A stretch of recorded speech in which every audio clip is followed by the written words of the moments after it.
Hello guys, welcome to your YouTube channel Aspire reviews. ఇప్పుడే gem అనే movie అయితే చూడటం జరిగింది భయ్య. ఈ మూవీ 2 hours రన్ టైంతో ఈటీవీలో అయితే స్ట్రీమ్ అవుతుంది. ఈ మూవీ 2021 థియేటర్లో రిలీజ్ అయింది.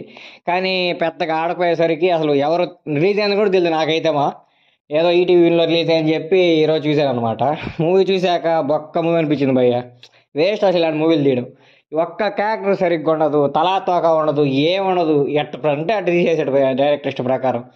ఏదో ఉన్నాయి కదా డబ్బులు సినిమా తీయాలి అని తీసినట్టుందే కానీ ఏమి లేదు భయ్య. అసలు సంబంధం లేకుండా సాంగ్స్ వచ్చేస్తాయి భయ్య. అసలు ఆ సిచ్యువేషన్లో ఆ సాంగ్ ఎందుకు వస్తుందో కూడా అర్థం కాదు.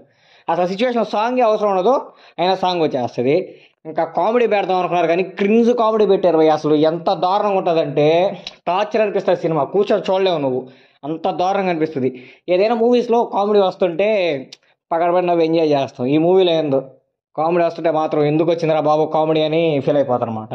మెయిన్గా ఈ మూవీ పోస్టర్ ఏంటంటే కొంచెం సెమీనుడ్గా కనిపిస్తారనమాట హీరో. నేను ఇంకా ఏమన్నా ఉంటుందేమో సినిమాలో, కొంచెం బాగుంటుందేమో చూపిస్తారేమో అది ఇది అనుకున్నాను. కానీ మూవీలో ఆ సీన్ చూశాక అసలు అవసరమే లేదు భయ్య. అది ఓవర్ అంటే ఓవర్ సీన్. అది ఆ సినిమాలో అసలు ఆ సీన్కే స్కోప్ లేదు. కానీ డైరెక్టర్ ఎందుకో ఇరికిచ్చాడు. అంటే మన పోస్టర్ చూసైనా సరే లోపల ఏదో ఉందని వస్తారు చూస్తారు అని, అంటే ఆ సినిమా మీద ఆయనకే నమ్మకం లేదనమాట.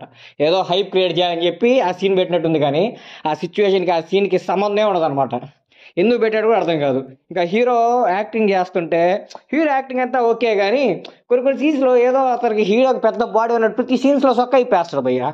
సొక్క ఇప్పడం అంటే లోపల బన్నీ వేసుకోమంటాడు కానీ పైన తిప్పేస్తాడు అనమాట. ఆ పెద్ద బాడీ ఉండదు ఏముండదు, కానీ ఎందుకు అంత షో చేస్తున్నాడో నాకైతే అర్థం కావట్లేదు. నాకైతే అది చాలా చిరాకేసింది అనమాట. అంటే hero acting, voice, dialogue delivery అంతా చాలా బాగుంది కానీ అలా షో చేస్తూ ఉండేది నాకు నచ్చలేదు భయ్య. ఇంకా ఈ సినిమాలో విలన్ భయ్య. విలన్కి ఏదో పెద్ద రాయలసీమ రౌడీ అన్న ఎలివేషన్లు ఇస్తారు, ఏముండదు బొక్క కామెడీ చేసేస్తారు విలన్ని. ఏదో హై ఎలివేషన్ ఇద్దాం అనుకున్నారు కానీ కుదరలేదు. ఏ సినిమాలో అయినా అంత రాయలసీమ రౌడీ అయినాడు హీరో వెనకాల కారులో ఏదో గన్ను పట్టుకొని ఒక కామెడీ మేళ తిరుగుతాడు భయ్య. ఈ సినిమాలో తిరుగుతూనే ఉంటాడు హీరో వెనకాల. నాకైతే వాళ్ళు ఇచ్చిన ఎలివేషన్స్కి ఆ సీన్కి సంబంధమే అనిపించింది. పెద్ద పెద్ద డైలాగులు వేస్తాడు హీరో, నువ్వు రాయలసీమ దాటి ఎట్టాలతో నేను చూస్తున్నది ఇది అని. వాడు వెనకాల గన్ను పట్టుకొని తిరుగుతూ ఉంటాడు. చిర్రాకేసింది భయ్య. అసలు నేనైతే అసలు చూడలేకపోయా.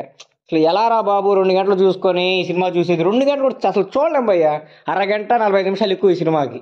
అంత దారుణంగా ఉంది సినిమా అయితే మాత్రం. ఇంకా మీ ఇష్టం, చూడాలనుకున్న వాళ్ళు అయితే చూడొచ్చు.